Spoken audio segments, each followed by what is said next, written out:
Today is Wednesday, September 22nd, 2021. Coming up on Roland Martin Unfiltered Breaking News.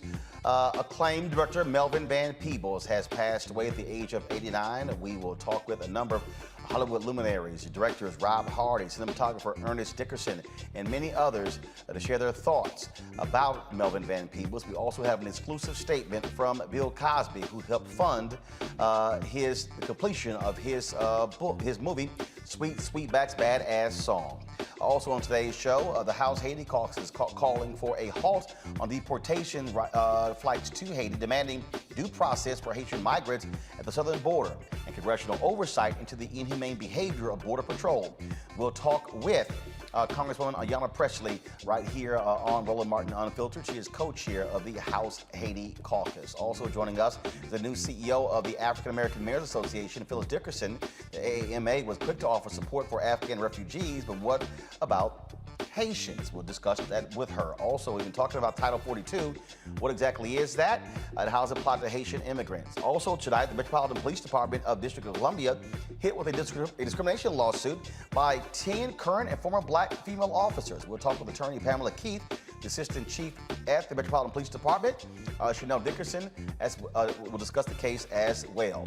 Oklahoma sets the execution date of a black man despite the state parole board's recommendation to commute his sentence to life imprisonment without parole. A black law professor gut-checked Senator Ted Cruz over racist voter ID in Texas. Wait till we show you that video. Plus, Michigan black gets little to no attention. Today, we're going to profile a few missing black folks who are getting left out by mainstream media. Folks, it is time to bring the funk on Roland Martin Unfiltered at the Black Star Network. Let's go. He's got it. Whatever the biz, he's on it. Whatever it is, he's got the scoop, the fact, the find. And when it breaks, he's right on time and it's rolling. Best believe he's knowing. Putting it down from sports to news to politics. With entertainment just for kicks, he's rolling. It's on go, roll, y'all. It's Roland Martin, yeah. Rolling with Roland now. He's funk, he's fresh, he's real, the best, you know he's Roland Martin now.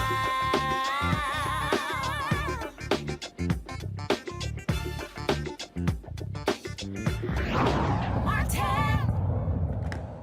Outrage continues on Capitol Hill over the treatment of Haitian migrants along the Texas border. The Department of Homeland Security, they're allowing some Haitian migrants to stay in the U.S. despite the Biden administration's plan to expel them. It's not clear how long that is going to take place, but there's a concentrated effort to allow families to stay. DHS has placed several Border Patrol officers on administrative leave who use their horse reins as whips on the Haitian migrants.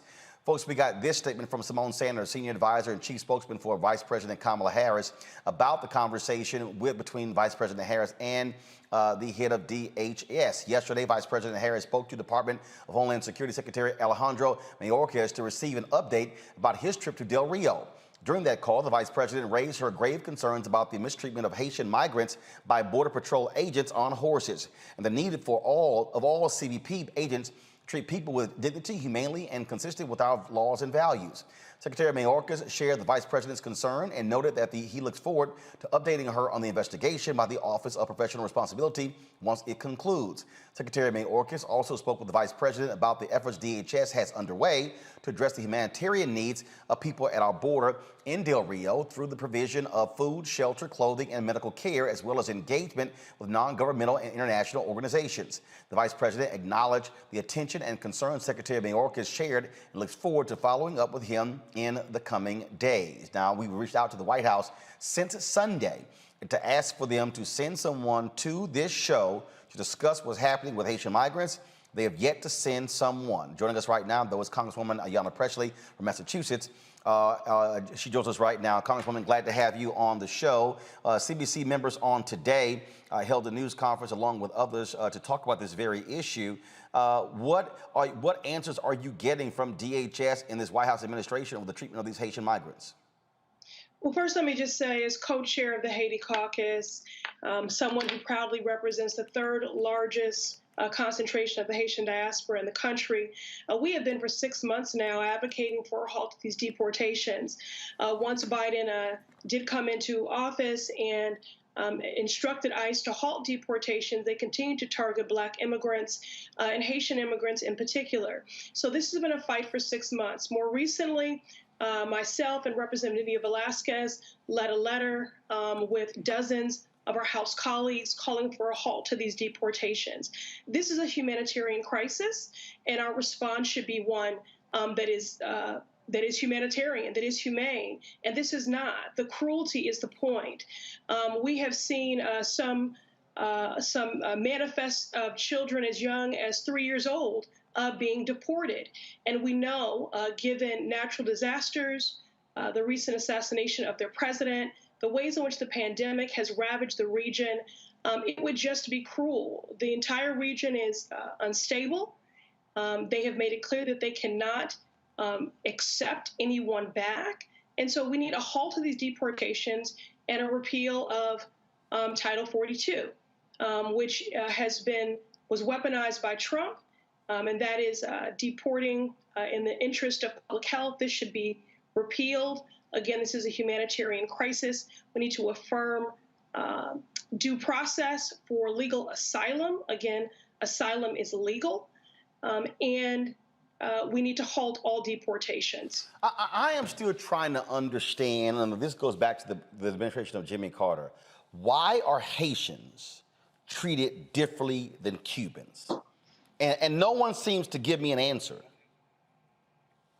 Well, I think the point here is that Haitian lives are Black lives.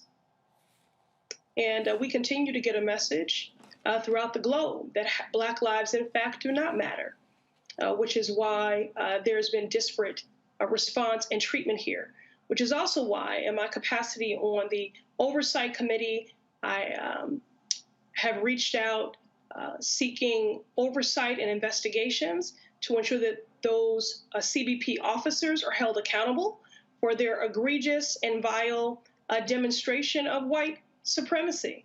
CBP has been racist and rogue for a long time. So this is just another demonstration of the systemic inhumanity and cruelty of this agency. The union for the Border Patrol officers has come out condemning folks for their criticism of these agents. And I've asked the White House, is it policy in terms of for how folks are treated, yet to get an answer. Now you have, of course, you got folks on the right wing who are saying, no, these were not whips, they're horse reins. Well, if you're swinging horse reins like a whip, damn it, it operates the same way as a whip.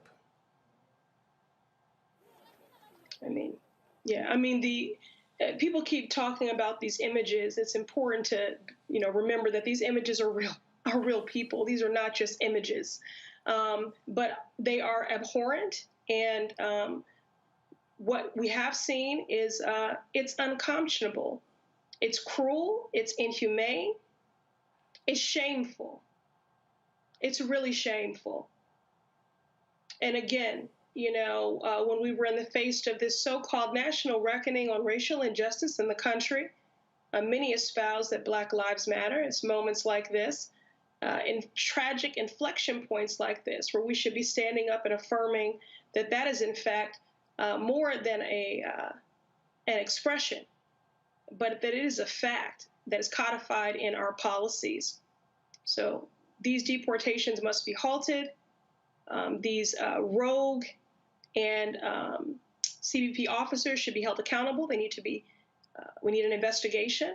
Again, CBP has proven itself for a very long time to be racist and rogue. Again, even when deportations were halted by the Biden administration, ICE continued to target Black immigrants and Haitian immigrants in particular. And so now we see ourselves where we are in this moment when Haiti is dealing with three conflated, very severe crises, which they have yet to recover from and will not for quite some time. Mm-hmm. Large swaths of the region have no power, no clean drinking water, And again, many of those that they are deporting unjustly have not been to Haiti for more than a decade. And the children have never been there. And certainly during a time of such great instability, uncertainty, and violence, and a pandemic ravaging the region, this is not the time. This is the United States of America. We have the capacity to do the right thing here and to affirm due process for legal asylum. And the only thing that we're missing in this moment is the political will and courage to do it. Well, we certainly want to see more from this administration. Vice President Harris, when she was a senator, was highly critical of the use of this particular policy, which was pushed by white supremacist Stephen Miller under Donald Trump. It continues with the Biden administration. And so have they given you answers as to why they are continuing using it if, when running for president, then Vice President Joe Biden, now President, saying we should be treating people in a more humane way? Then you had a federal judge, Emmett Sullivan, here in D.C., who said they could not use this against families. And it was going to go into effect in 14 days, but they're actually going to even appeal that decision.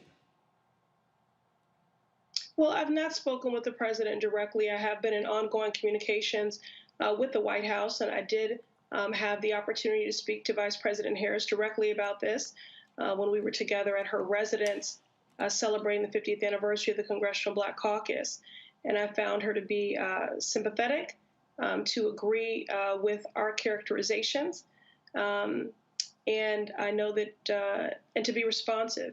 And as you know, members of the Congressional Black Caucus met earlier today with senior White House officials about this matter. And so we're waiting for their response, both to ensure accountability for the vile and egregious actions by these CBP officers, to halt deportations, to affirm due process for legal asylum, and to treat this like what it is, a humanitarian crisis.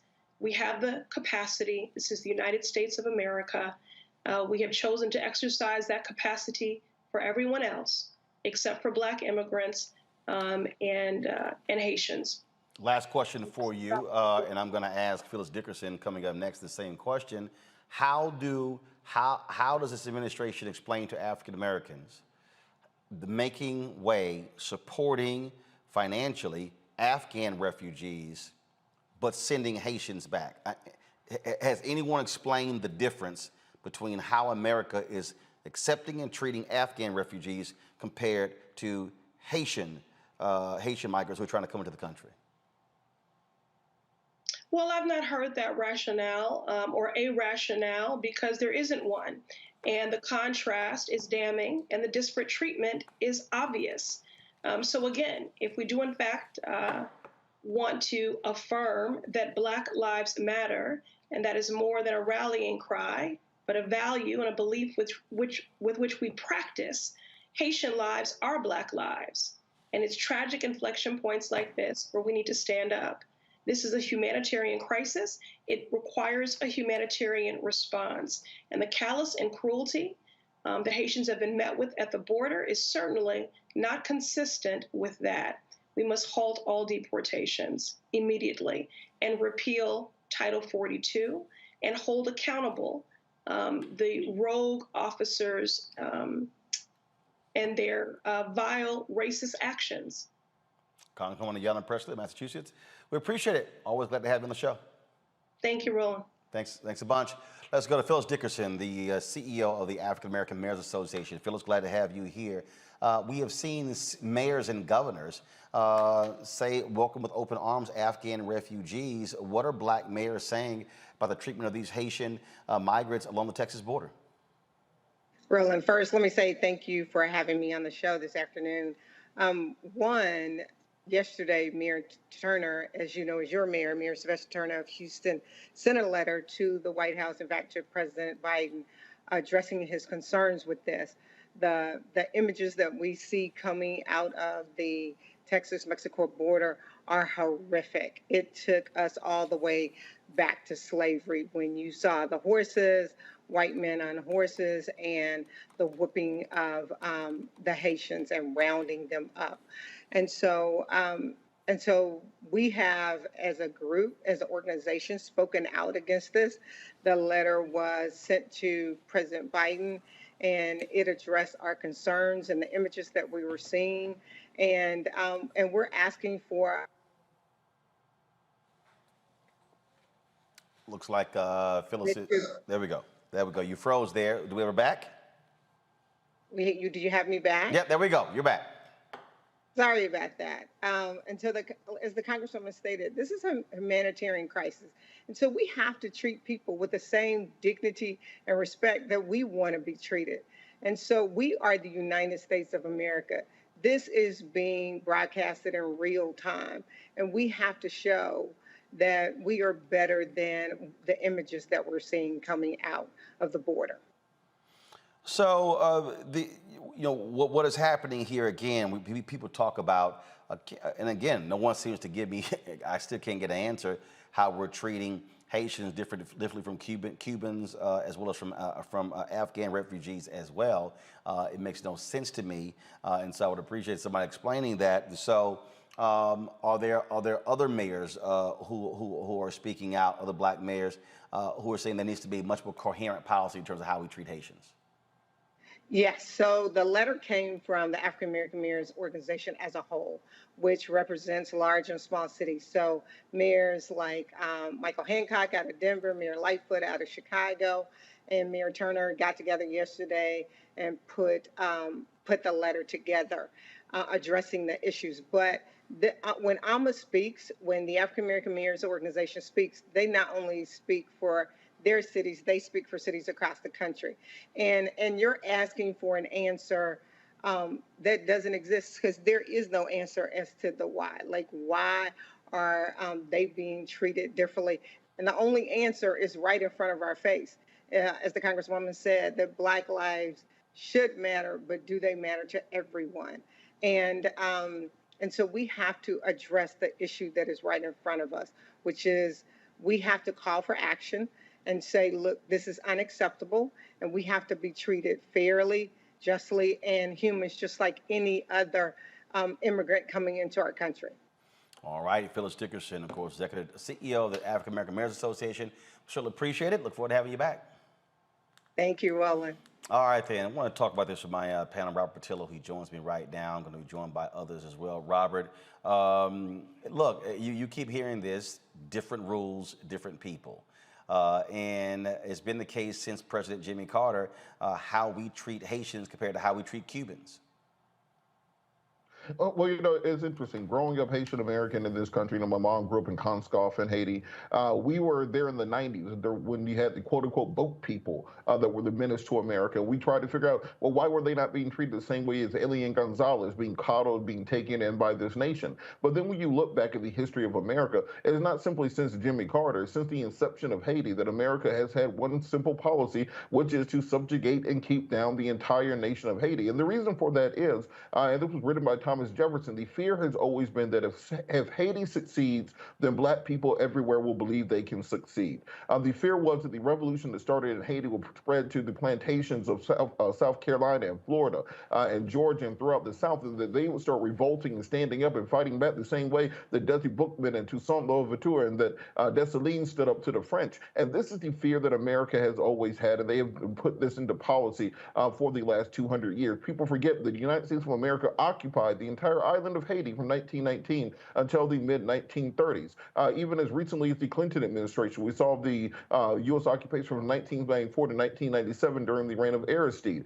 When George Bush was president, he actually picked up Aristide with U.S. military forces, dropped him off in the Congo, and placed his own government in place right there. Not to mention the billions of dollars in earthquake relief that just disappeared thanks to the Clinton Foundation and many other non-government organizations after that natural disaster there. It has been the U.S. policy towards Haiti the entire time. This is just what was caught on camera. None of us believe that these are the first time that these rogue cowboys and bounty hunters rode around the Texas border, doing a Walker Texas Ranger impression, beating and whipping people, particularly Haitians and other African migrants who are coming into the nation. That has simply put the culture and the policy of America, and we have to demand more from the Biden administration because guess what? The largest Haitian population in America is in Florida, and if you would want to lose a swing state for a generation, have both the Cubans and the Haitians in Florida mad at you at the exact same time. And concurrently, we have to flex that muscle to ensure the administration understands that this is the end of this policy. We'll no longer accept disparate treatment to Haitians and other black groups of migrants for political purposes. The reason no one can give you an answer because the answer is right in front of your face is because they're black. And until we admit that and until the administration is willing to do something about that, this will continue for the rest of our lives. That is certainly the case, and we're going to keep talking about this here. And like I said, we've been trying to get the administration to send someone to this show to specifically talk about this. Hasn't happened, and that needs to happen. And I made it clear I'm gonna hit them, call them out every single day until they do, because what is being stated so far is simply insufficient with what is going on. And there is a process for asylum. The fact that they're sending people back and not even following that process just makes no sense whatsoever. And so this Democratic administration owes black people answers. They owe folks an explanation to what's going on. And guess what? You're not going to get let off the hook. It's as simple as that. Well, they're going to be right back in 2022 and 2024, and they're going to have the same old dog and pony show, the most important election of our life. Voting rights are on the ballot, this, that, and the other. But it's going to be very hard to pull that coalition back together that got Joe Biden elected. That coalition of young voters, first-time voters, African Americans, Latinos, women. You're not going to have the boogeyman of Trump on the ballot, and therefore you're going to have to put some points on the board. You put points on the board by passing things such as George Floyd Justice and Police Act, passing things like the John Lewis Voting Rights Act and For the People Act, but also doing right by Haitian Americans and understanding that this is the perfect opportunity to show where your administration is different than the Trump regime. Quit trying to prove yourself to moderate Republicans, quote unquote, thinking that's the way forward. They are never going to come back. They're never going to vote for you. They have not yet admitted that 2020 was even a real year, that it was a real election. So because of that, you need to be coming through for the people who supported you. That includes Haitian migrants, because in those southern states and those swing states, it's not going to be forgotten images of cowboys on horseback with whips and lassos corralling black people carrying food in the middle of the desert. Those images are going to be seared in the next election, so there's going to have to be concentrated action. All right, folks, let's go to our next story. Here in D.C., the Metropolitan Police Department, they're being accused of systemic psychological abuse. 10 current and former black female officers filed a lawsuit claiming they were subjected to a male-dominated culture of race and sex discrimination and faced retaliation when they raised concerns about the treatment. Joining me now is Pamela Keith, attorney from D.C., Chanel Dickerson, assistant chief at the Metropolitan Police Department. Glad to have both of you on the show. So first and foremost, Chanel, first of all, I'm sorry, I'm going to Pam first. Pam, so just walk us through the lawsuit. When you talk about 10 current and former officers, how high up do they go in the department? Well, you have one of the highest in Assistant Chief Chanel Dickerson. She's not just one of the highest ranking African American women in the Metropolitan Police Department, but also just across the country. Chanel has something like 33 years of service, and as do almost all of our plaintiffs. We have 10 African American women officers. Only one has less than 15 years, and several have more than 30.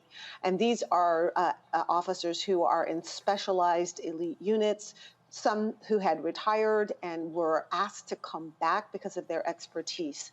And the story that they tell across the board, Roland, is a story of systemic denigration, of disrespect, abuse of power, and an EEO department that absolutely disregarded them and actually colluded with management to undermine them and their credibility when they complained. And of course, the worst of all is the systemic retaliation, this idea that management gets to bully, harass, and haze and push out employees that complain of gender or race discrimination or other police misconduct, which is a very important part of this. And so that doesn't happen without the approval of the chief of police and his or her delegates. But it is an actual culture of the police that once they decide that you're persona non grata, they're going to push you out through death by 1,000 cuts. And these women have been subjected to that. They've had enough. They've banded together. They've stood up. And they have put it squarely in the consciousness of the people of the District of Columbia and elsewhere that this is no longer going to be tolerated. Chanel, it is never an easy decision for folks to actually file a lawsuit. And so share with the folks who are watching and listening what you have had to experience in this department and why you are part of this lawsuit. Thank you so much, Roland, for the question. I have been with the police department, as Pam stated, for a total of over 30 years. I started at 17 years old as a police cadet. And at 17, I was subjected to sexual harassment by older men under the police department who wanted to offer me money and clothes and items of value for sex. And we all know that no one under the age of 18 can agree to have sex for anything of value. And I asked to be transferred at that moment. And later I resigned and I moved away from the area, but I returned back at the police department in 1994 and became a civilian employee. But unfortunately in 1995, the lieutenant, my supervisor, started to sexual harass me. And when I complained to his boss, a captain, nothing was done. My lunch period was changed from 1 hour to 30 minutes, while other similarly situated employees kept an hour lunch period. And I had to sign in and out to go to the bathroom. I mean, sign in and out. He created a log for me to sign in and out. And my friends and I saw him often outside of my home in Maryland. He had no legitimate business to be outside of my home in Maryland, but he was just basically stalking me. I complained about it, and absolutely nothing was done. Move on to me being a law enforcement officer in 1997. I became a sworn officer with the police department, and I was on the job training at the 3rd District. And once again, I was subjected to harassment. A lieutenant verbally abused me, told me the things that he wanted to do to me sexually, commented on my physical attributes, and a community member who witnessed the entire incident was so appalled, they wrote a letter of complaint, and absolutely nothing happened to him. And I later found out that he had a substantiated complaint against him, and they just moved him to another area of the department where he could actually abuse another woman. And then I ascended the rank. I've had, different situations at every level, but my current level as an assistant chief, I'm not exempt from it. I'm a Black woman. I'm Chanel Dickerson, a Black woman who happens to be an assistant chief of police. I'm often isolated,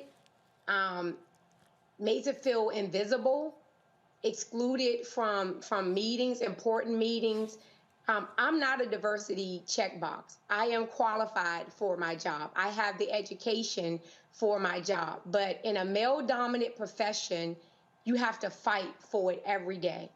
When Pam Keefe reached out to me about the lawsuit, I had to stand behind these women. And people talk to me about the dire consequences or possible consequences that I could face for stepping up. This is unheard of. An assistant chief standing up for the rank and file, but it's the right thing to do. How can we safely police the community and engage with the community if we don't treat our people internally fairly? It's like the analogy with beating a dog. If I beat a dog and then expect a dog to protect my house, that's not going to happen. We have some phenomenal people on the police department. So by no means am I suggesting that everyone at the police department is a part of this. but it's so culturally embedded and ingrained in the department. We have to say no more today, no more. Pam, what did the city do? I mean, obviously, what Chanel described, she didn't just keep it to herself. Was there anything from city council members, mayor, or others? Were folks alerted? Folks were alerted. I think they perhaps underestimated the strength of our case. Not only do we have 10 extraordinary, phenomenal class representative plaintiffs, but we also have sworn affidavits from the employees within the EEO department of the MPD that have made clear that the EEO director thinks his job is to collude with management to discredit complainants. And that is shocking to have, not just one person, but 3 people who corroborate that the EEO department is dysfunctional. And I don't think they anticipated that either. What we've gotten so far is sort of the placeholder response. You know, we believe in equality and inclusion, and we're going to take this seriously and take a look at it, which I expect. I mean, again, I think they were a little bit surprised at the scope and the depth of this complaint. It's 213 pages of chapter, verse, and footnotes of what these women have been put through. Because we decided we weren't going to be vague, and we were going to name names and put in dates and specific incidents, so they cannot claim that, you know, this is a unique circumstance. All of these women at different stages of their career, different parts of the department, are telling the same story of retaliation, discrimination, and being ignored and devalued. But I do wonder, Roland, about what the city's response is going to be. I mean, you have 10 Black women with a total of more than 285 years of service to the District of Columbia. And almost all of them have more than 15 or 20 years of service. So are they going to say all of these 10 women are lying? Yeah, I guess they could, but not sure that would work. They could also say, well, no, they're not lying, but what's happening to them is not a big deal. That, you know, being treated this way is perfectly acceptable. Not sure that's going to be a winning strategy either. Or they could say, well, yes, it's bad and it's happening to them, but we don't want to do anything to stop it or change it. Also an option. But I just find that we did our due diligence and we did the work to show that this is not just happening to these 10 women, that this is happening to Black women across the board, and that it is a confluence of disrespect of them because they're women in a male-dominated field, and disrespect of them because they are Black women in particular. And this news broke today, Roland. Our office has been bombarded with calls of people who are seeking representation because they've been treated this way in the MPD as well. So, you know, we feel our case is very, very strong, and we hope that this is actually an opportunity for a mayor like Muriel Bowser and for the City Council of DC to be the transformative leaders that they claim to be. Chanel, final comment from you. Since you decided to go public with this and announce this lawsuit, have you been shunned? Have you heard from other women in the department who said, thank you for doing this? Has there been any response directly to you? Yes, it has been. People are calling both of my phones. I have 2 cell phones. Officers are calling. They're very emotional and crying. This case is bringing up a lot of bad memories.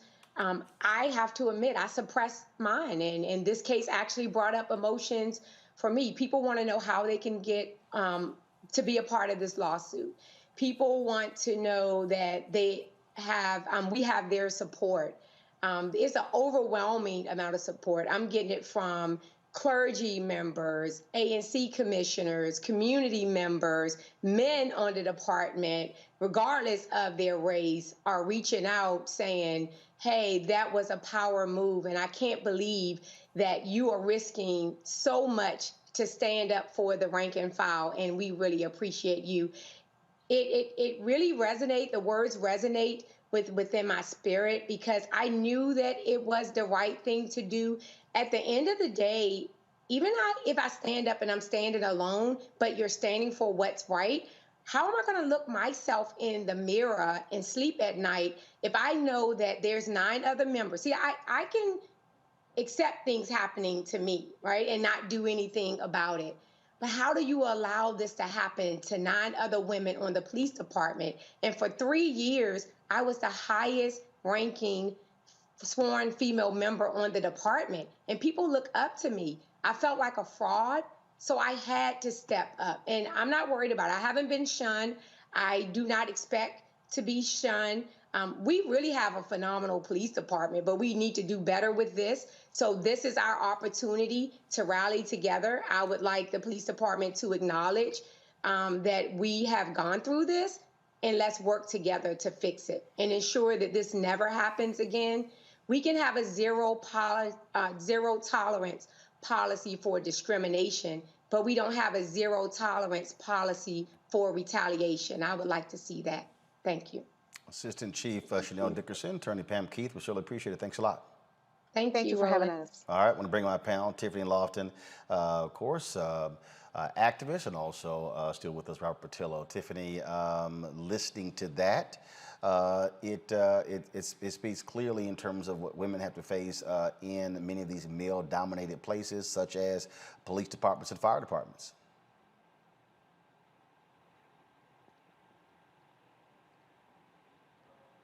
Tiffany? Oh, I'm sorry. Repeat the question, Robert. I'm sorry. I didn't hear you. I said what you just heard described there shows us what women have to face in male-dominated professions such as police departments and fire departments.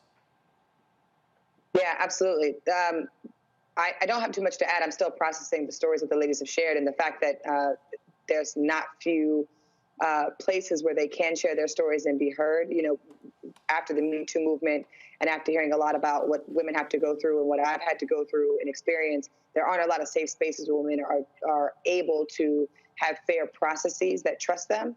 So this is important for us to have this conversation, especially in the Black community. And we know that the injustices that exist are both policy fixed and also cultural. So I'm glad that you were able to at least have this on the show.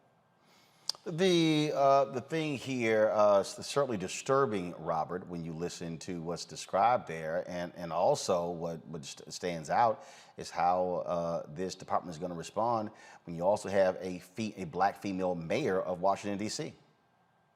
Absolutely, Roland. I think the fact that you hear these stories and see what went on last summer in the Freedom Summer of 2020 kind of pushes even further the need that we have to have for systemic police reform. Even when we look at the George Floyd Justice and Policing Act, it doesn't go far enough when it comes to instituting these types of reforms that are needed in policing departments across the country, not just to deal with the community and racial reconciliation issues, but to deal with their own issues in HR, human resources, and how they treat other officers, particularly women, as was articulated earlier. My sister, my eldest sister, was a police officer in Charlotte, Mecklenburg for 20 years.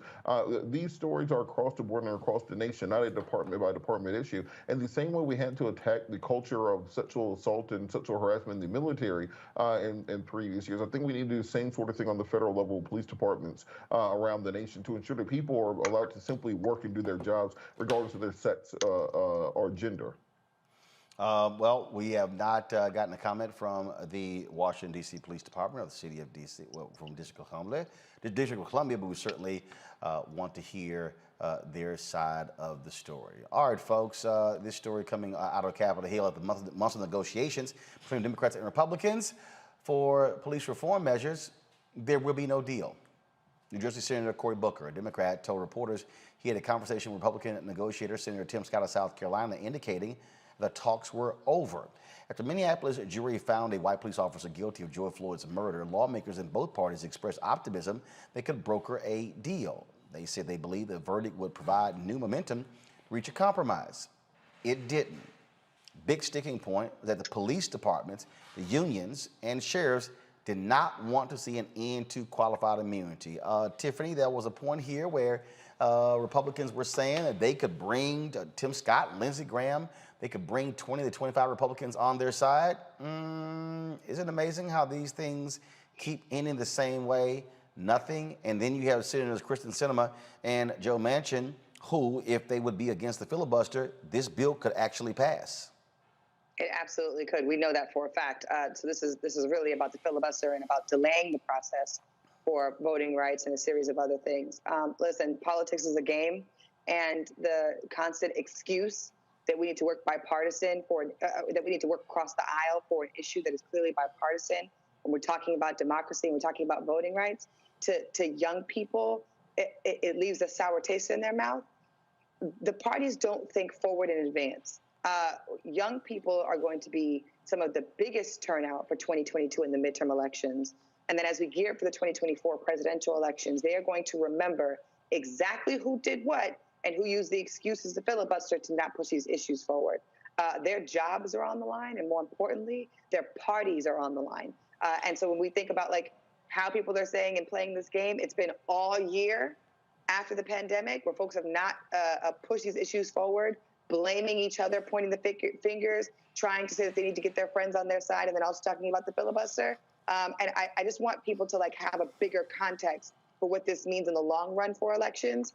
People are going to suffer, and communities are going to suffer, but more importantly, our politics needs to bend down to the democracy of young people who are going to hold their feet to the fire if they don't do what they're supposed to do for our communities. Robert.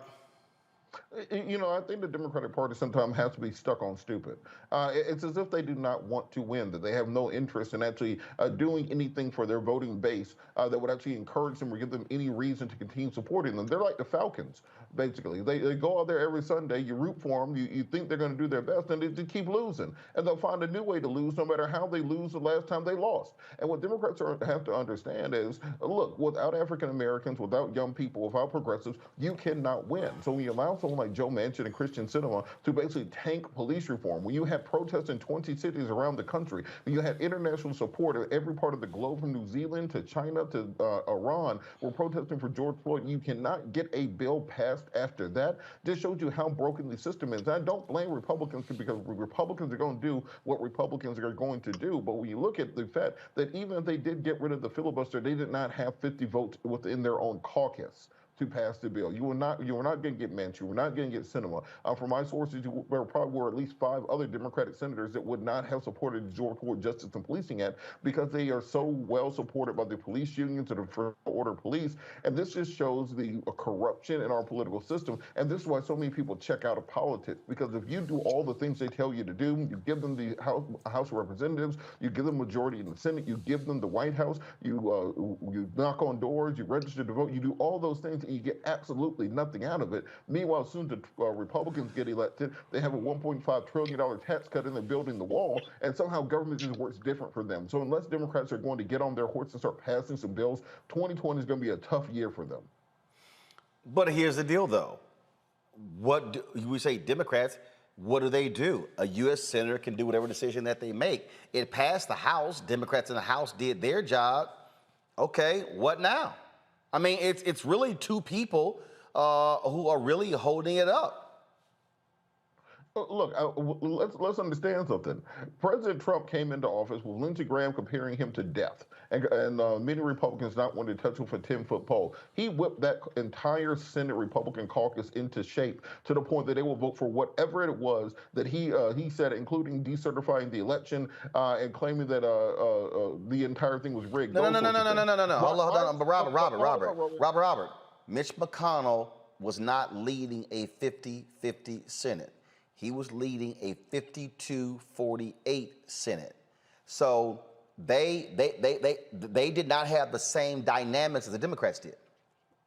My point is that we need to see a more active and involved president on these issues. Stop outsourcing the black issues to Kamala. Stop outsourcing black issues to Simone Sanders. It seems like, we all love Simone, but it seems like the only time they have her put out a statement is when they do something stupid to black people. So I need to see a president who is actively out there standing up and fighting for these issues, letting Joe Manchin and Christian Sinema and anybody else know that I have some LBJ in my system when it comes to running the Senate rules. I know how to use the levers of power. I was in the Senate, or I was in Washington for 50 years. That was the entire point of you running, by saying that you could at least get your own caucus in order. And I don't think black voters are willing to sit down and say, well, look, I know you didn't pass voting rights. I know you didn't pass police reform. I know you had a whole bunch of Border Patrol agents whipping keeping black people down at the border. I know you dropped that bomb and killed all those Afghani civilians. Oh, and also, I know the economy's not going the way that we thought it was going to do, and you've actually passed none of the legislation that you said you were going to pass for us. So I'm going to get out here and knock on doors in 100-degree weather in Atlanta to make sure you get reelected. That's just not the way that things work, and they know that's not the way that things work, and they're going to get up off their butts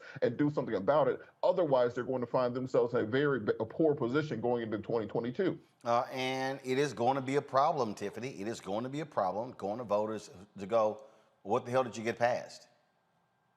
Oh, listen, what Robert just said is what I said 5 minutes ago. He just said it in a way better way than I did. It ripped off all the examples, including also what did you do when the Texas ban happened and the Supreme Court didn't do anything? And also, what did you do when you were trying to cancel student loan debt that you told us you was going to work on, but you only did it for some people and not everybody else? As an organizer who has been doing for the last 10 years that door knocking that Robert just got finished talking about, it is entirely difficult for me to go and talk to regular folks and knock on their doors and say, hey, we need you to vote. And the question that I always get is, what are elections going to do for me? And when we think about the daily impact that it has on people and their cost benefit to going to go cast their ballot and cast their vote, it becomes harder for leaders of organizations. It becomes harder for people who are invested in the party. It becomes harder for organizers who want to see an improvement in their community to convince people to do something for somebody who did nothing for them. And every day that he waits, and I'm talking about Joe Biden, every day that he waits, every day he takes inaction is another strike against him and the entire party. And so that's why I talked about 2022 for not only the party, but for 2024. And listen, I think that I said this a long time ago, and I've been saying it for a long time. I didn't want a punk president. I wanted a president who was going to take action, who was going to support the communities that they were going to support, who were going to support the communities that got him into his job in the first place. Joe Biden has not done that since I've seen him be in office. And I think that the party does itself a disservice when they can't hold the president accountable to do things that they promised they were going to do. I was talking to my friend the other day about strategizing what we're going to have to do to move some of these campaigns that we're working on. I'm literally right now working on getting aid to the border in Haiti. And, when we talk about Republicans, they don't really care if people are yelling and screaming. They care about money and they care about their jobs, whether or not you're going to elect them again. Democrats, you can protest them all day and they'll feel bad, but I still don't know what moves them, what moves the actual power for us to win what we want to win. And it's an embarrassing party for us to be a part of. So I think, I agree with what Robert just said prior to me speaking. And young people, like I said, are paying attention. And when the elections happen again, you're not going to be able to use me to come out and use on behalf of the party and speak on your panel to talk about why young people need to vote in the election. I'm going to tell us why we need to vote, but I'm not going to tell them why they need to vote for y'all. We're going to start doing independent stuff. We've been doing independent stuff. There are some incredible young, specifically people of color and specifically young women of color who are running for office who don't affiliate or associate with none of these parties. And I hope they whoop y'all tail in the election. I'm just going to say that. All right, folks, I got to show y'all this here. There was a hearing today on Capitol Hill talking about voter ID and the usual being an asshole, Senator Ted Cruz. He thought that he could somehow check a sister and some others. You want that smoke? Here you go, Ted. Chairman, I want to start with a question for each of the 5 witnesses. In your judgment, are voter ID laws racist? Professor Tolson. Thank you for that question. So it depends. One thing we have to stop doing is treating all voter ID laws as the same. Okay, so your answer, I want to move quickly, so it depends is your answer? Yes, that's my answer. Okay, so what voter ID laws are racist? Apologies, Mr. Cruz, your state of Texas, perhaps? Okay, so you think the entire state of Texas is racist. What about requiring an ID to vote is racist? So I think, sir, that's pretty reductive. I'm not saying the entire state of Texas is racist. You just said my state of Texas, so you tell me, what about the Texas voter ID laws is racist? So the fact that the voter ID law was put into place to diminish the political power of Latinos with racist intent and had been found to have You're racist asserting intent, that. What's your evidence for that? The federal district court that first resolved the constitutionality of Texas's voter ID law. Okay, so your view is voter ID laws are racist. How about you, Mr. Yang? I agree with Professor Tolson. Voter ID laws can be racist. Okay, that's 2. Mr. Science? There are some voter ID laws that are racially discriminatory in intent. How about in practice? In intent, fine, you say there's some racist with a malevolent intent lurking in the back of their mind. But let's just talk about it as a practical matter. When I go to vote, they ask me for my ID. I pull out my ID, I show it to them, I vote. Is that racist? If the law that requires you to do that was motivated by racially discriminatory intent What about the under effect? our Set aside Constitution. intent. Set aside intent. I'm asking about the effect. Yes, in effect, I Okay, think that Ms. there are Reardon. discriminatory effects from a number of voter ID laws. Okay, thank you, Ms. Reardon. I'm going to give the witness a chance to answer the question. Go ahead, Mr. Sine. Yes, in effects, I think many voter ID laws are discriminatory and in design. They are designed to have that effect. Okay, Ms. Reardon. No, sir. Mr. Van Spakovsky. No, particularly because every single state that has passed an ID law has put in a provision to provide a free ID to anyone who doesn't have one. The turnout numbers show it has no effect, and I would remind everyone that the current version of the Texas voter ID law for in-person voting, the Obama administration agreed in court, in a court filing, that they were satisfied with it and that it was not discriminatory. You know, I have to say this is the wildly partisan nature of the Democrats' proposal. The record should reflect all three of the Democratic witnesses invited by the chairman maintained to this committee that voter ID laws can be, in many instances, in most instances, I think of the various ways they formulated, are racist. So let me tell you who disagrees with that. 35 states across the country disagree with that because 35 states have voter ID laws in effect. But not just 35 states. 81% of voters in America disagree. I'm tired of headline ass. Bottom line is this here. We're dealing with a true idiot in Ted Cruz there, Robert, and it is what it is. Well, let's understand. It's the argument the Republicans have been having about voter ID. It was made for absolutely one reason, which is that you can look at the maps. Right about the same time the Republicans stopped winning the popular vote is when they started pushing these voter ID laws in the mid-'90s. After the Reagan Revolution, after George W. Bush, they saw the demographics of the country were changing, and therefore we started seeing the first rollout of voter ID laws in the mid-'90s. 1997, Georgia got its first voter ID law, and even at that time, you could use your light bill, your water bill, any public utility, those sorts of things as identification to say who you are and where you are. When that was not strong enough to get them in power, that's when they rolled out the 2005 voter ID. And this is what we saw sweep across the nation then, which were the more stringent voter IDs, many of which were struck down as being poll taxes, such as the Georgia law, which was struck down in 2006. And now we are in our third wave of voter ID laws. The entire idea, as Reverend Jackson likes to say, is about skimming. It's not about making sure that every single person can't vote. It's about ensuring that 1 out of every 100 people does not have the right to vote. 1%, that's all it really takes to win an election.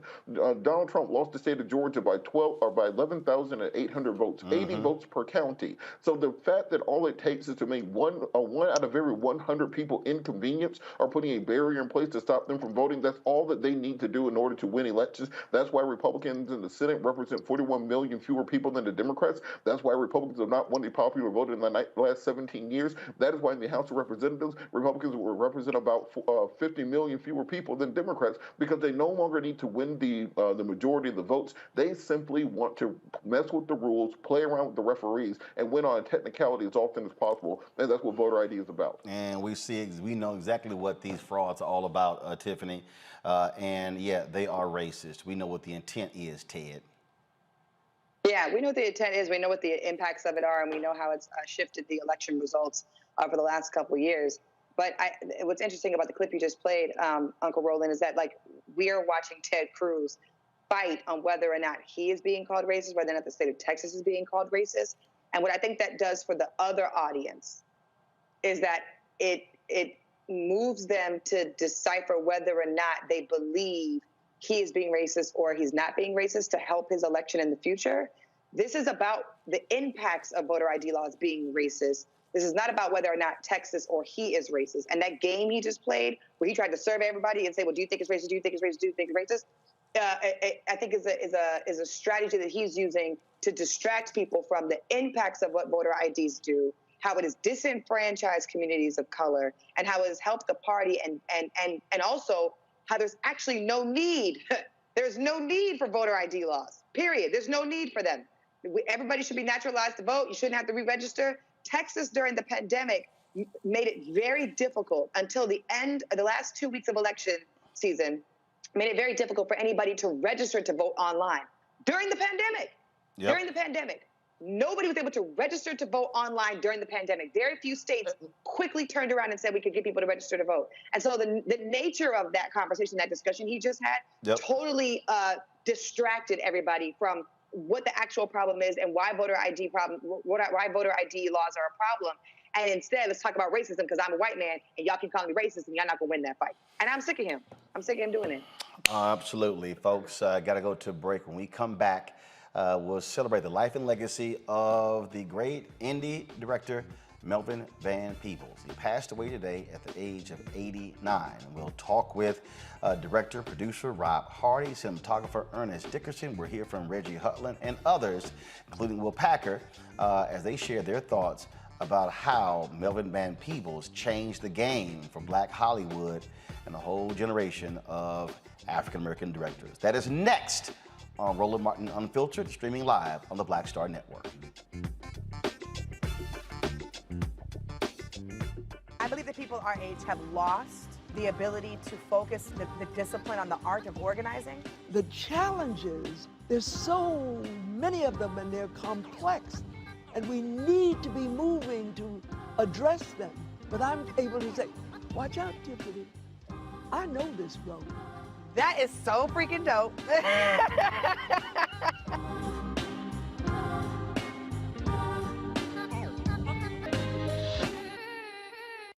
Time to be smart. Roland Martin's doing this every day. Oh, no punches! Thank you, Roland Martin, for always giving voice to the issues. Look for Roland Martin in the whirlwind, to quote Marcus Garvey again. The video looks phenomenal, so I'm really excited to see it on my big screen. Support this man, Black media. He makes sure that our stories are told. See, this difference between Black Star Network and Black-owned media and something like CNN. I got to defer to the brilliance of Dr. Carr and to the brilliance of the Black Star Network. I am rolling with Roland all the way. Honored to be on a show that you own. A Black man owns the show. Folks, Black Star Network is here. I'm real revolutionary right now. Wow, Roland was amazing on there. Stay Black. I love y'all. I can't commend you enough about this platform that you've created for us to be able to share who we are, what we're doing in the world, and the impact that we're having. Let's be smart. Bring your eyeballs home. You can't be Black-owned media and be scared. You dig?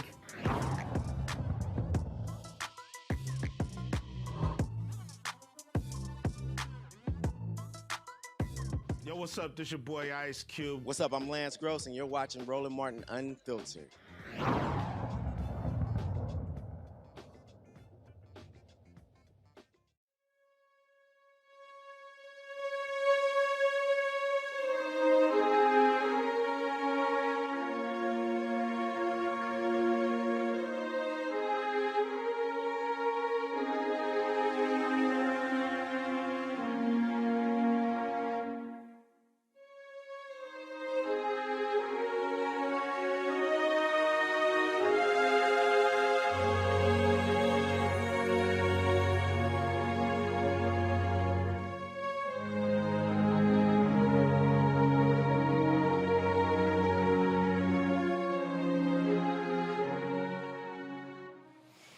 He can be called a Renaissance man. He produced an independent film, had no real history when it came to cinema, but he let Hollywood know he could do it. Went on to gross in excess of $15 million. Hollywood was shocked and stunned at that, unfortunately.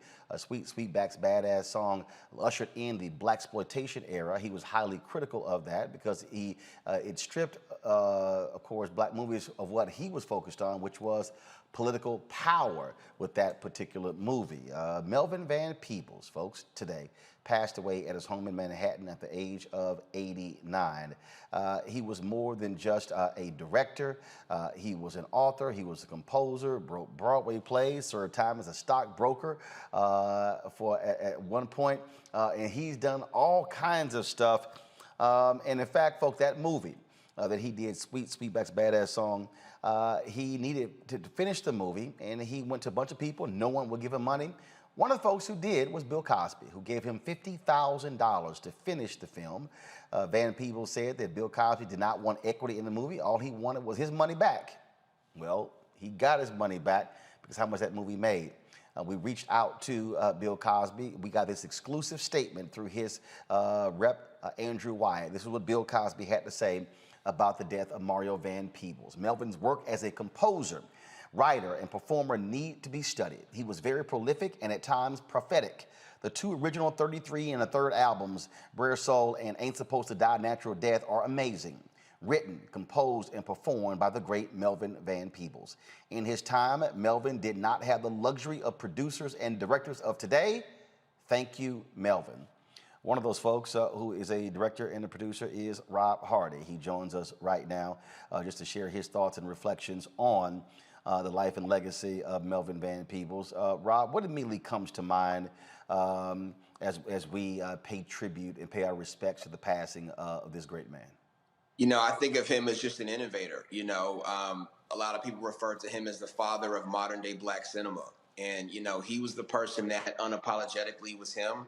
He was political, he was creative, and he was also an indie filmmaker that went out and made films his way by any means necessary. And, you know, that ushered in that era of the blaxploitation films, but not even so much from the exploitation side, but just from the fact of making films by us and for us and starring us.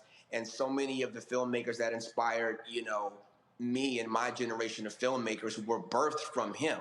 So he's got his fingerprints on everything that we do and the way that the industry is today because of his fearlessness and because he put his career and his personal safety on the line to speak for us and to give a voice to the voiceless and to represent for his people. And we'll forever be indebted to him because of that. You talked about fearlessness. He shot the movie in 20 days in Watts, did not pay scale, couldn't afford to pay it. And the way he got around it was telling the unions that he was shooting a porno film that they wouldn't actually care about. That's right.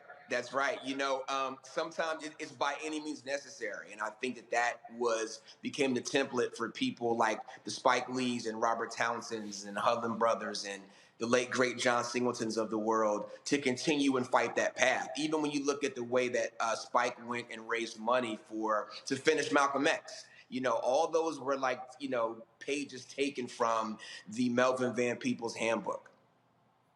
Well, that's the thing and in fact, you know, a lot of people criticize Sweetback's Badass Song because of the sex was involved. He couldn't get any actor to play the lead role, so what the hell, he did it himself. I think that there are some similarities to his film and you and Will Packer, your first film, Trois, long time ago. But the way y'all did that, independent, he put this movie in movie theaters in places like Detroit and Chicago where black audiences were. Y'all did the same thing with your first film. You're absolutely right. Listen, you know, looking at what he did with that movie and the fact that people came out and responded to it inspired Will and I to do the exact same thing. So for us, it was, you know, markets from Jacksonville, Florida to Chicago, and of course, our home city of Atlanta, Georgia. And being able to take a film, you know, for us, you know, into theaters and market to our people was a huge, huge deal for us. And that launched our careers. And at that time, it was a big resurgence of independent black cinema that was happening all over the country. And you felt that, you know, that energy in the air. And as we were starting, we were going to the movies and we were watching all of our heroes from Mario Van Peebles on down doing all these amazing films, and that inspired us. And we heard about Robert Townsend using his credit cards, but that all started with him. And, you know, he did that throughout his whole life. And every time that he went someplace new, whether, as you mentioned, it was, you know, in theater and he was writing and composing, he was always an innovator and he was always pushing the line and representing for his people. And we never forgot that. You spoke of that. Will is got a whole bunch of Zooms today. This is the video that he sent us because he wanted to be sure that he shared his thoughts with regards to the passing of Melvin Van Peebles.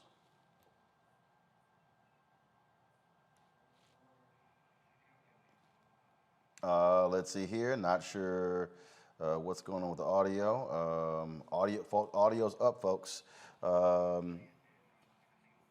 Okay, all right. So we'll get this we'll get this fixed so we can have that. The other thing that I think here, how much he was self-taught. He did not allow the lack of knowing something stop him from living his vision. You're absolutely right. I think his perspective is that I'm a creative person, and I have a soul and I have something to say, and I'm going to put those things together along with my will to make it happen. And listen, to make it personal, Will and I didn't get the opportunity to go to film school, and there were so many other filmmakers that started that did not get this opportunity. Again, that took a page from his lead to be able to go out and to have a creative perspective on a story that we wanted to tell. And we love the fact that, he didn't have everything because he had to use the tools that he had, which made it that much more creative and was that much more of an inspiration to us. Absolutely. Rob Hardy, we surely appreciate it, man. Thanks a lot for joining us and just sharing your thoughts about the great Melvin Van Peebles. Thanks for having me. Folks, the National Visionary Leadership Project was an effort of Camille Cosby to document and do various interviews with prominent African Americans. One of those folks was Melvin Van Peebles. This is what he said about that movie. Successful. It was very successful. Yeah, but I had a 3-picture contract from Columbia after that, which was the dream of anybody. So I did what everybody else, any other militant snake would do. What happens, the director usually decides what equipment he wants to work with, what people he wants to work with. And so once you have this, and the word gets out immediately, every laboratory where they develop film, every rental house where they rent the cameras and all these things want to get on the good side of the director. So when they make their next feature, they will use him. Why? So in other words, it's of cachet. So I just decided then I was going to do Sweetback. Now there are a few things in my way. First, I wanted to lose the agent, so I showed him the most salacious version, except he said, I can't represent anything like this. So he left. That saved me 10% right there. Then the next thing, the unions were all white. And I said, they don't know me, I don't know them, except I needed competent people. But the only people who were competent, knew anything of really cinematically competent and so forth outside the union were porno houses. The people did porno film. So I sat through so many porno films, I used to get seasick, But every time a film came up, it was in focus. At the credits at the end, it was the same guy. So I went and found this guy. And it turns out he was a terrific guy. And it was a family affair. His wife did the makeup. His daughter was her assistant. The daughter's boyfriend was the second cameraman and so forth. And then I went to the lab and said, look, I got this little girl. I sort of like her.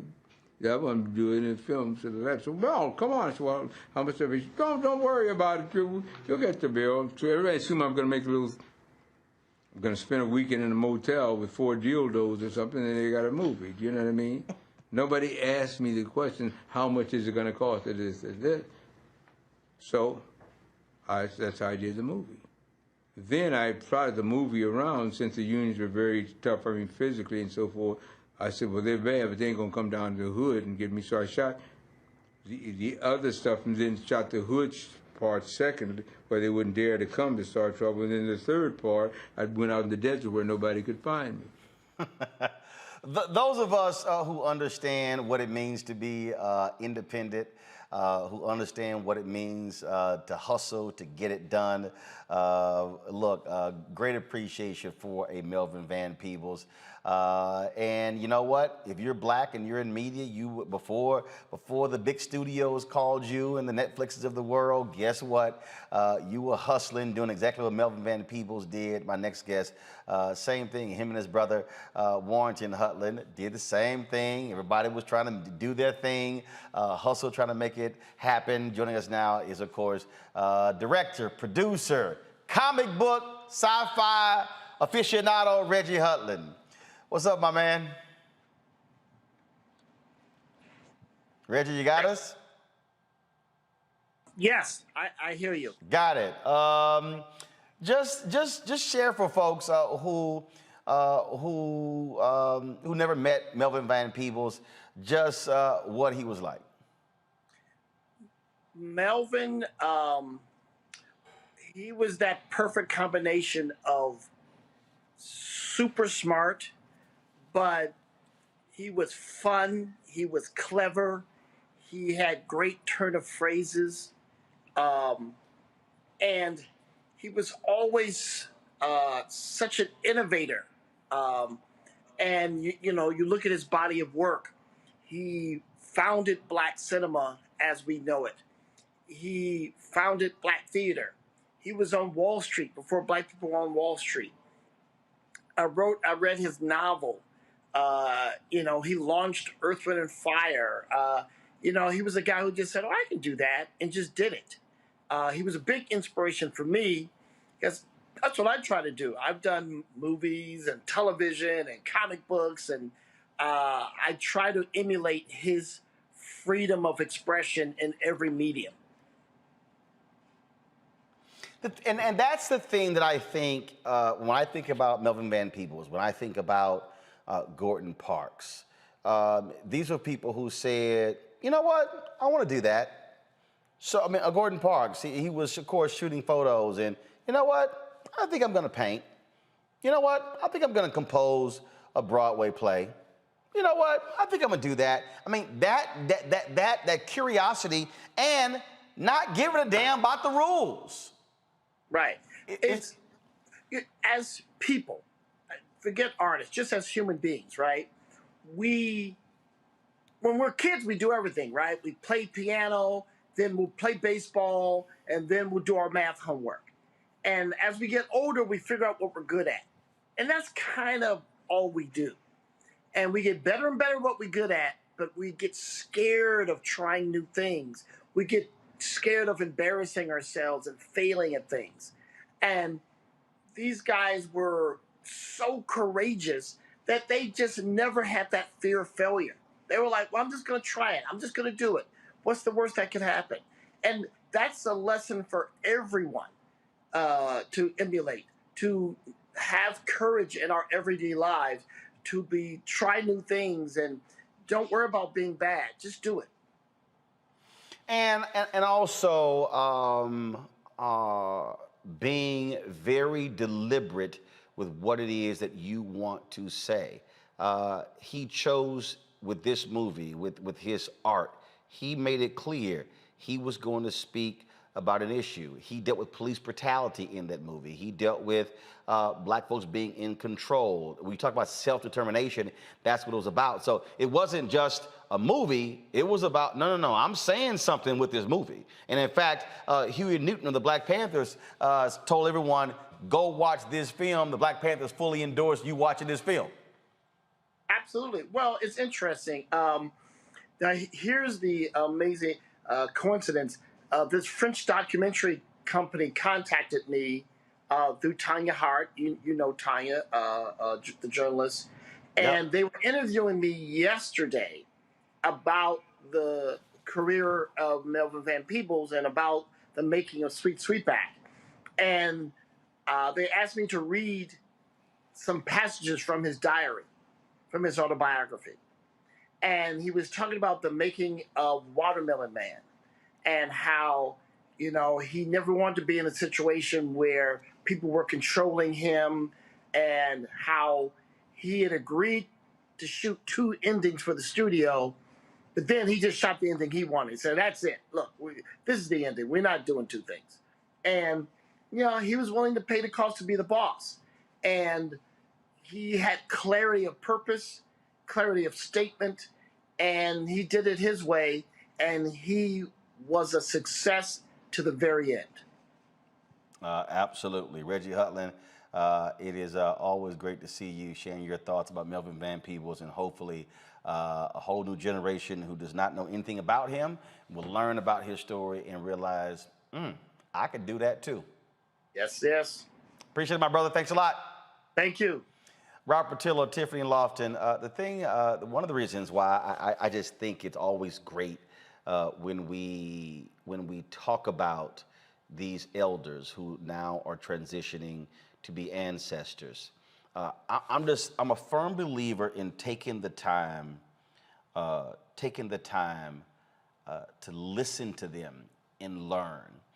You know, and there are a lot of people who might come into contact with our elders and they just sort of just quickly brush by. And I'm always saying, no. They're not going to be here forever. Take that moment to stop and listen. You're absolutely right, Roland. And when you think about the wisdom that can be passed down, the information that people gain with a conversation, understanding, I think we have these moments when it's a celebrity or someone famous who dies, but think about it in your own family, that elder in your family, that grandmother, that aunt, that person who has generations and decades of knowledge they can pass on to you. Take the time to sit down, talk to them, ground with them, listen to stories, learn from them, and figure out how you can apply that not just to your life, but to the life of your children going forward, because the same battles they fought before are the same battles you'll be fighting today. There's an old saying that that listening is the cheapest lesson. And I think people need to understand, if you look at what they've done before, if you look at Hollywood right now, where you have an Emmys where no African Americans are winning, we still have fights now. If you look at the lesson that was laid down previously, then you know exactly what you need to do going forward, and the importance of independence and controlling your own narrative, controlling your own art, controlling your own creation cannot be emphasized enough. Tiffany, how important is it? And you know, you had the opportunity to sit with Dr. Janetta Cole in that interview we did. If I didn't stop y'all, y'all would still be talking right now, and that was in February. You didn't stop us because I text her and we go back and forth all the time. But go ahead. Yeah, but we stopped them cameras from going.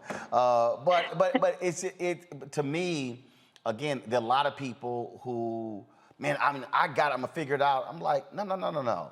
Learn from the cats who already been there. You know, every major action that I've been a part of, we have invited our elders to join us. And I have never been told no, they didn't want to be there for us. Even thinking 10 years ago when we were occupying the Capitol in Tallahassee, Florida, in the name of Trayvon Martin with Dream Defenders and a bunch of other organizations, we had so many elders come visit us in the Capitol while we were occupying. And even now, last year, SNCC, the Student Nonviolent Action Coordinating Committee, celebrated its 60th anniversary. They're holding a conference in 21 days. Folks should Google the information or find it on Instagram. There's a website for the conference that's coming up. And I just think how precious it is for us to have so many elders that are still here with us, that have so much to share and testify, and then also give us advice for. I did the Black Voters Matter bus tour earlier this summer, and it was the anniversary or commemoration of the freedom rides that took place in the South. And what was amazing about that, Roland, was that we stopped in 10 different cities, and we didn't talk about just the figureheads that everybody is a household name for. We didn't talk about John Lewis. We didn't talk about Rosa Parks. We didn't talk about Fannie Lou Hamer. We talked about the individual organizers of every single one of those cities. And as one of the program coordinators, you know, I got to interact with them and then usher them to the stage so that they could give their remarks and share about what happened when they were there and what do they want us to take away from that moment. And specifically being in Memphis, Tennessee, for the rally in Memphis, Tennessee, there was an elderly woman who was there who was one of the freedom riders who's still here to this day. And she said, "Look at me, young lady." And I said, "Yes, ma'am." You know, my family's from Louisiana, so I just have a different level that I was. "Look at me, young lady." "Yes, ma'am." She said, you will remember the stories. You will remember when it happened. You will remember how it made us feel. You might not remember our names, but you will remember the work. And that's all we ask. We want you not to honor us as individuals, but to acknowledge what we went through and never forget your history. And I was like in program mode. I had my little walkie-talkie. I was like, I had the little agenda, and I was like, yes, ma'am. Even my work at the NAACP for the last 3 years and the elders who were there, there's so much wisdom that is available to us. It's unfortunate that folks learn about the wisdom after folks, like you said, transition to go be in glory. But we have a super big gift with us. And if folks are interested, like I said, SNCC is having their 60th anniversary. There are a lot of elders who are organizing Freedom Summer, bus rides, civil rights movement, who are still here with us now and trying to give folks the information at large scale. And they're not always, given the platform to go viral and to get the information out. But thankfully, because we have shows like this, we can talk about Black people, we talk about our folks, and our people are having a conference, and we need to show up for them and get all that knowledge, because history repeats itself. A few weeks ago, we were in Robert, go ahead. No, just to piggyback off of that, I do want people to remember to don't just start remembering people after they pass. Give them their flowers while they're still here. For example, Reverend Jackson's being released from his Parkinson rehabilitation today, so I want to give a shout out to him and give an update on him coming back to us and making sure that we see these people who have fought for 75 years still fighting today to give us the energy that we need to fight back against the Joe Manchin and Christian cinema. Also, we have the Rainbow Plus Conference coming next month, creatingopportunities.org. Absolutely. And folks, a few weeks ago, we were in Los Angeles doing a variety of interviews. And one of the folks we sat down and talked with was Mario Van Peebles. During that conversation, of course, as he always does, he's always invoking his father. And he told the story of his dad taking him to a bar mitzvah and what he learned from his father about the experience. Watch this. The things that my dad saw in me, he said, okay, I know how to deal with Mario. He's an ambitious cat, so I know what I can do with him, but that's not the same thing I can do with his brother. One size fits all. Parenting doesn't get it. And how many siblings you have? I have a brother and a sister. Got it. Yeah. One size fits all. Parenting doesn't get it. So he was able to. I'll give you a case. Let me tell you one quick thing. This happened to me. I was writing a book on it called Free Thinker about my dad and my mom. I never knew what my dad was going to say. Smart cat, man. My sister and I were in LA once, and he said, I want to take you guys to a bat mitzvah. We said, what's a bat mitzvah? He said, it's a celebration, and part of it's a religious celebration and a coming of age thing, and I'm going to bring you. So my sister and I went, and they were these little beautiful Jewish kids, kind of nervous, kind of nerdy, and standing around, no one dancing. And me and my sister could dance. We looked like the Jackson 5 at the time. I had a big old afro. She had a big red afro. So we turned the music up, talked to the DJ, and we got out of the floor. We tore it up. And my dad was watching. And after we was dancing for a while, he said, come here, I want to talk to you. We thought, what's he going to say, He said, I love y'all, but I'm very disappointed. Because you two are beautiful. And you know you're beautiful, and you know you can dance. But you're not bringing out the beauty in the other people. There's two things we love about people, Mario and Megan. We love who they are, and we love who we are with them. You'll never know what that man who had been to Auschwitz was thinking, or that little Jewish girl is thinking. Because the way you're dancing is so intimidating that they're going to just watch you and applaud you, but you're not bringing out what they applaud in themselves. So you guys are going to miss out, and I'm disappointed. So did he want y'all to bring them to the Brother, dance we floor? went back out. Let me tell you, we went back out. My sister got the old man up. I got the girl up. We got everybody up. And the guy wound up funding my movie years later. The kid who's bat mitzvah. Wow. You got to bring out the beauty in others. See, you see what I'm saying? And my dad understood good allies come in all colors. They don't just look like you or vote like you. Don't leave love on the table. It's funny. I'm going to share a few more clips from that interview of Mario Van Peebles talking about his dad, Melvin Van Peebles. Right now, I want to go to director, cinematographer, the guru of the look of films, Ernest Dickerson. You've seen a lot of the work he's done with Spike Lee and others. He joins us right now just off the set. Ernest, just share your thoughts with the folks watching and listening about Melvin Van Peebles. Well, I'm shocked. I mean, I lost a brother last week, and I lost a father this week. Melvin was a father to us all. He was the force of nature who was the godfather for all modern filmmakers. You know, he was the one that started it back with Sweet Sweetback. But even before that, you know, he was an accomplished artist. I remember I first heard of Melvin when he did an album, being Brer Soul, and listening to some of his music and some of his word stylings. And he was also an accomplished playwright. You know, I saw the play Ain't Supposed to Die a Natural Death when it played. So he was a force of nature. He was an inspiration to all of us. And can't believe he's gone.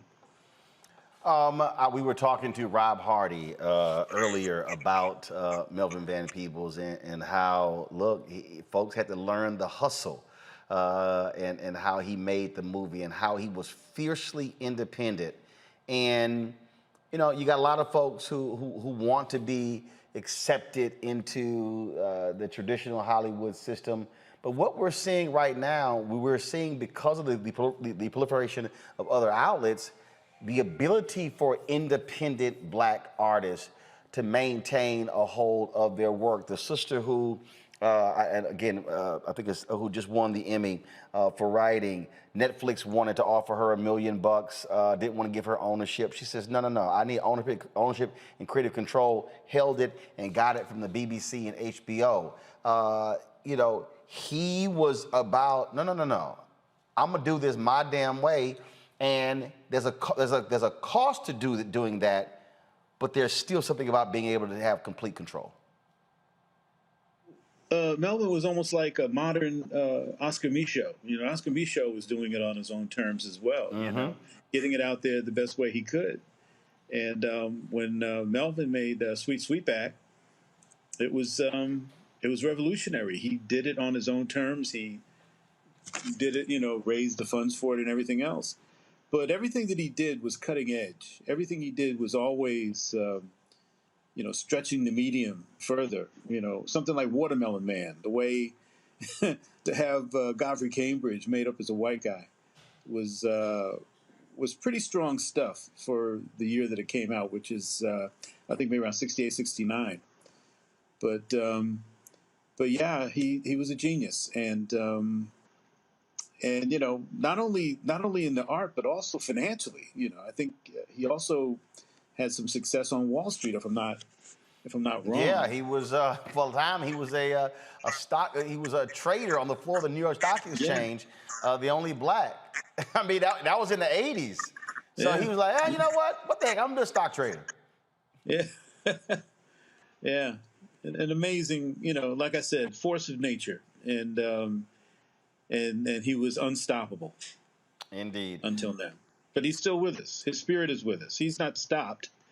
He's going to continue to inspire us as long as we're in it, as long as we're lasting, as long as we're here, carrying on his name. Absolutely. Ernest Dickerson, my brother, I appreciate you joining us, sharing your thoughts and reflections about life and legacy of Melvin Van Peebles. Thank you for having me. Yes, sir. Here's what Melvin Van Peebles had to say about being a pioneer to the National Visionary Leadership Project. How do you feel about the overall, what's going on in terms of the variety, in terms of what Black directors are doing, not doing? Any feelings at all about? Nope. Nope. There's some people, no, I don't. Nobody to have feelings about. The one thing that overshadows or that trumps everything, I think that a large part of it is possible to make it possible. Okay. Now. Spike Lee is very clear about being inspired by you, that you have meant a great deal to him artistically.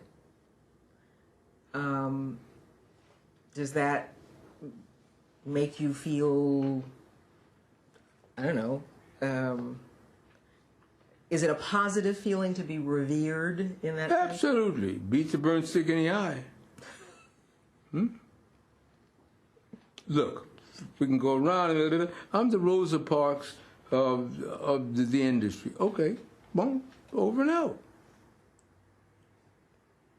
Again, you make it seem really simple, you know, but being the But Rosa... the is or you ain't. That is so far. Somebody says, "Oh, Rosa Parks got onto the bus and helped us all." Duh. What are you supposed to think about that? It's true. It's true, yeah. And then I know. So when something's true, then fine, okay. Okay. And but with the caveat, many times things are true. Now what happens? Early on, after Sweetback of this and that, everybody was being touted as the beginner or the this or that. I mean, they were going to do an article about the people, me and Richard Roundtree and da da da da. I said, well, wait a minute, guys, we ain't all in the same category here. Well, but you were going to do, there's a thing called drown the fish. Do you know what I mean? No. And so we're doing an interview. I said, wait a minute, you don't do an interview about Kubrick and Corman. What the hell you doing one about me and such and such? Huh? Well, so, no, go ahead and do it without me. You know what, Tiffany, I love about that? His whole deal is, okay, fine, I did it, next. Whereas others would ride that for the rest of their lives and sort of demand the. I remember Joe DiMaggio had a requirement that anytime he was introduced, he had to be introduced as the greatest living baseball player of all time, which was kind of a joke because there were other greater players than him, like Willie Mays. But that was sort of like anytime he got introduced, that's how he was introduced. There was so much humility in that. It was almost a little scary. Because I don't know the last time I've ever seen somebody say, listen, okay, yeah, I did all that. I understand what I did. Let's move on. What else you got to talk about? And you could hear the interviewer say, what? No, like damn, I thought I was going to get like a great answer out of it. Now I got to ask something else. She didn't know what to do. She was stuck. She was like, what? You realize who you are, don't you? He's like, yeah, okay, I'm Rosa Parks of this industry. Okay, keep going. What else? And all of us are like, no, you can't move on from that, sir. You're incredible. You're amazing. I think there's so much humility in that. And in addition to all the other things that people are going to learn about him, I think that's one of the things in that clip that I'm just going to take away for the rest of the day of like, it's not about me. It's not about me. I think that's beautiful. Rest in peace and praying for his family in this transition. I think that's beautiful. This is what Spike Lee posted on Instagram. Spike said, I am so saddened by the loss of my brother Melvin Van Peebles, who brought independent black cinema to the forefront with his groundbreaking film, Sweetback's Badass Song. He personally signed this poster to me. Melvin was a big supporter of my film career. He even showed up to the set of Do the Right Thing. Damn, we have lost another giant. Here's the video, folks, that we promised earlier of director-producer Will Packer. Van Peebles was an icon, the godfather of contemporary black cinema, period. There would be no Will Packer. There would be none of the many other contemporary black filmmakers that we have today. We're all his sons. We're all his daughters. He blazed a trail that we're all following. We're all following his trail. Thank you, sir. Rest in power. Legend. It was interesting listening to Melvin Van Peebles answer that question in our interview with Mario Van Peebles. He shared this funny anecdote about Melvin Van Peebles and Sidney Poitier.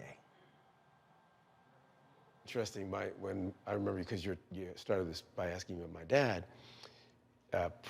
Sidney Poitier presented my father with a Lifetime Achievement Award. And so you hear Poitier, and then Melvin Van Peebles comes up. And my dad took the words, thank you, brother. He said, put the music on. We just gonna dance. And him and Poitier started dancing. He said, we've done enough. We've talked enough. We've interviewed enough. We have earned it. Let's dance. In fact, all of y'all get up and dance with us. And that was it. That was it. He like, I ain't giving a speech. No, that was it. I think remembering, and that's part of the joy of it, is remembering to have fun. That right there, Tiffany. First of all, that sounds like something, Tiffany, that you would do. Let's just go ahead and just dance. Let's just, we ain't got to get no speech. You probably would do a headstand on the a headstand on the stage. Yeah, that's something. That you would do. Yeah. You know me too well. But living in the moment is what I got from that. Like, okay, yeah, we gonna celebrate, talk about me. Let's all. He wanted something bigger than that. I think that's so beautiful. You're absolutely right. I would have did some stuff like that. I said, all right, y'all cue music, DJ, drop that beat, did a headstand in whatever outfit I was wearing so that we can have a good time, because that's what it's about. We don't get a lot of that. Folks, it's about me, credit. And I think that, young people, I'm 32, young people, we get so excited when we learn new things. And to hear Spike Lee and to hear Will Packer and everybody else talk about how much of an icon he was to them, and then some of them are our role models, we're like, oh, there's levels to this. And we got work to do to learn who these people were, and it's unfortunate that we lost a giant in that transition for us to know about them, but there's so much more that there is to be learned about him. I would have definitely done some stuff like that, but you gotta live in the moment. You gotta live in the moment. This is the tweet from Sally Richardson. I've just heard that this dear special man has passed away. Melvin Van Peebles was my father in my first big movie, Posse, and also a filmmaker that paved the way for me and many others. Mario Van Peebles, I'm so sorry for your loss, my friend. Love you much, and prayers for the family. She posted that about 40 minutes ago. And so you see the likes of Terry Vaughn, Mara Akil, and others commenting there on her page. We have another soundbite here of Mario Van Peebles talking about his dad's epic film, Sweetback's Badass Song. It's when Melvin Van Peebles says, okay, I made my little movie Watermelon Man. It was a comedy, cool. But now I'm gonna make a film called Sweetback. I'm gonna fund it myself. I'm gonna have a multiracial crew. I'm gonna own it. And you make a movie and say, I got a new band called Earth, Wind, and Fire in this movie. And you make the movie that becomes the top grossing independent hit. You never got another job offer after that. And I said, Daddy, why? You could make a movie, Sweetback, that made $15 million when it was $1 a ticket. That'd be like me and you going off and making a movie that makes $150 million today at $10 a ticket. I said, why wouldn't you get another job offer? He said, son, if you go into a pool hall and everyone counts on the fact that you can't play pool, and you play along with it and scratch and fumble, and then you whoop ass to take all the money, you can't go in the same pool hall again. The pool hall is called Hollywood. Mm-hmm. They don't like that. So you have to understand that sometimes that means, Roland, and I know you know this already, that you have to be bold enough to do it on your own. Not everyone's gonna be cut from that cloth. That's what a revolutionary is. I think that's probably the best way we can end tonight's show, the tribute to Melvin Van Peebles. He passed away today at his home in Manhattan, surrounded by his family, at the age of 89. There's no doubt more tributes will be pouring in, talking about him, talking about his life, his legacy, and we certainly appreciate that. And folks, what you saw there was portions of the interview that I did with Mario Van Peebles. It is for a one-on-one show that will be called Rolling with Roland, that will be on Black Star Network, which is one of the reasons why we do that. In the spirit of a Melvin Van Peebles, it's independent. Don't have to ask anybody's opinion, don't have to ask anybody's permission to do it. We just do it. We own the cameras, we get on the plane, we go make it happen, and we tell our stories. And that's why it's important to do so.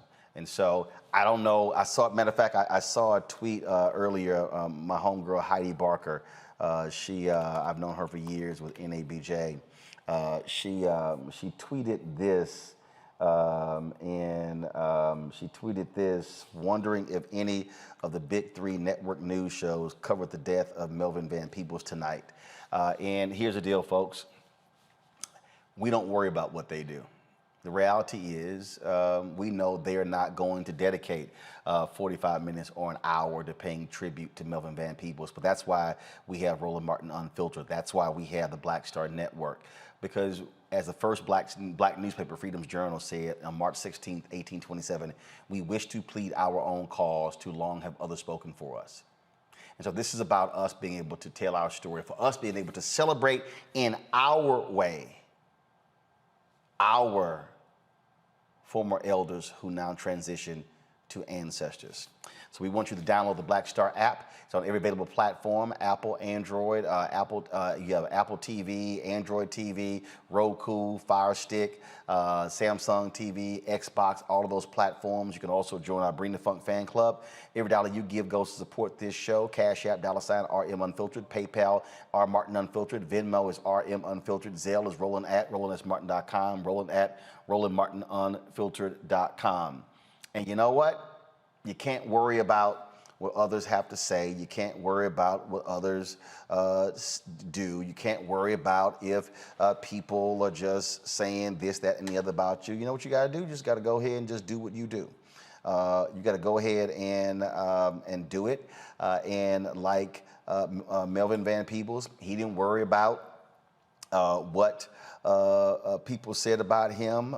He just went ahead and do it. He just went ahead and did it, and didn't matter. And so that, folks, is what I think is so important about his story. And if you don't know about him, if you don't know what he represents, then again, take the opportunity to learn about Melvin Van Peebles and his amazing story. And so with that, we will see you tomorrow right here on Roland Martin Unfiltered on the Black Star Network.